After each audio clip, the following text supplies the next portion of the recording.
Welcome, dear listeners, to the final chapter of Bram Stoker's Dracula. After the long and desperate pursuit recorded in Dr. Seward's diary, we now reach Chapter 27, Mina Harker's Journal. These are the last entries. The chase has brought us to the very threshold of Castle Dracula, deep in the snow-covered mountains of Transylvania. The Count is almost within our grasp, but the danger has never been greater. My own soul hangs in the balance. Let me record these final hours with all the truth and love I possess. 5 November. I write these words with a trembling hand, wrapped in furs inside our wagon as the men push forward through the deepening snow. The cold is bitter, the wind cuts like knives, yet we press on. The Count is very close now. Under hypnosis, I can feel his presence growing stronger as he nears his castle. He travels in his last box of earth, carried by Saigoni gypsies who serve him. My dear Jonathan rides beside me like a guardian angel. His face is thin and drawn, his eyes burning with love and a terrible resolve. He has not slept properly for days. The promise he made to me, that he would destroy me if I should fully become one of the undead, weighs heavily upon him. I see the pain in his eyes whenever he looks at me, yet his love never wavers. Professor Van Helsing leads us with unshakable faith and wisdom. Dr. Seward, Lord Godalming, and Mr. Morris ride with grim determination. Mr. Morris, with his Winchester rifle across his saddle, has become our watchful protector. They are all so brave, so good. I pray daily that none of them will fall because of me. The mark on my forehead still burns when the sacred wafer touches it. I am growing weaker, yet my mind remains clear. Under hypnosis, I continue to guide the men. I can feel the Count's growing confidence as he approaches his castle, but I can also sense his fear. He knows we are close. The wolves howl constantly now, servants of the Count, circling us in the darkness. Last night they came very near. Mr. Morris fired his rifle and drove them back. The men have formed a protective circle around my wagon every night, placing garlic and sacred symbols around me. I feel their love surrounding me like a shield. 6 November, the final day. Today we caught sight of the Count's wagon in the distance. The Saigoni gypsies were driving hard toward the castle, the great box of earth lashed securely to their wagon. Our men spurred their horses forward in a final, desperate charge. The battle that followed was terrible and glorious. The gypsies fought fiercely to protect their master, but our men were unstoppable. Jonathan and Mr. Morris rode ahead like avenging angels. Quincy Morris was wounded, a knife cut across his side, yet he pressed on without hesitation. Lord Godalming and Dr. Seward fought bravely beside them. As the sun began to set, they reached the Count's wagon. Jonathan leapt onto it with a cry of rage and love. With one powerful stroke of his knife, he pried open the lid of the box. Inside lay Count Dracula. His face was pale and bloated with fresh blood, his eyes burning with red fire.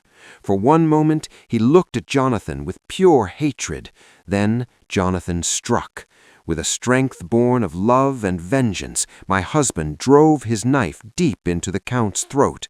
At the same moment, Mr. Morris thrust his bowie knife into the vampire's heart. A terrible scream tore from the Count's lips, a scream of agony and defeat that echoed across the mountains. His body convulsed violently. Then, before our eyes, it began to crumble into dust. In the final rays of the setting sun, Count Dracula disintegrated into nothing but a pile of dust and ashes that the wind carried away. The gypsies fled in terror. The Count was destroyed. At that exact moment, the red mark on my forehead vanished. I felt a great weight lift from my soul. I was free. The corruption was gone.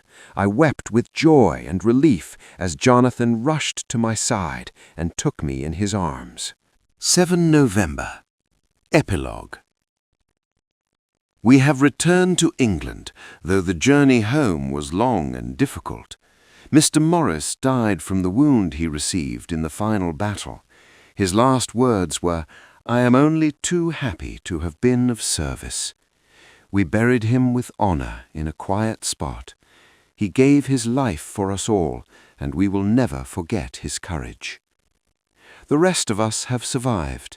Jonathan and I are together again, stronger than ever. The shadow that hung over us has been lifted. Dr. Seward has returned to his asylum with renewed purpose. Lord Godalming has taken up his responsibilities with a quieter, deeper wisdom. Professor Van Helsing remains our dear friend and guide.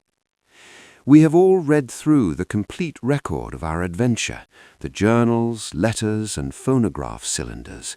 It seems almost like a strange dream now, yet we know it was real. We have decided to keep these records as a warning and a testament. My own journal ends here. The nightmare is over. The Count is destroyed. The world is safer because of the courage and love of good men and one woman who refused to be broken. I thank God every day for my dear husband, for our faithful friends, and for the mercy that has been granted us. This is Mina Harker writing the final words of our long and terrible story. May God bless and keep us all. That was Chapter 27, the final chapter of Bram Stoker's Dracula, told through Mina Harker's journal. In these closing pages, we witnessed the desperate final chase through the snow-covered mountains, the heroic battle against the Count and his gypsy protectors, the dramatic destruction of the vampire in the rays of the setting sun, and the emotional release as the curse was lifted from Mina. Bram Stoker brings the novel to a powerful and satisfying conclusion.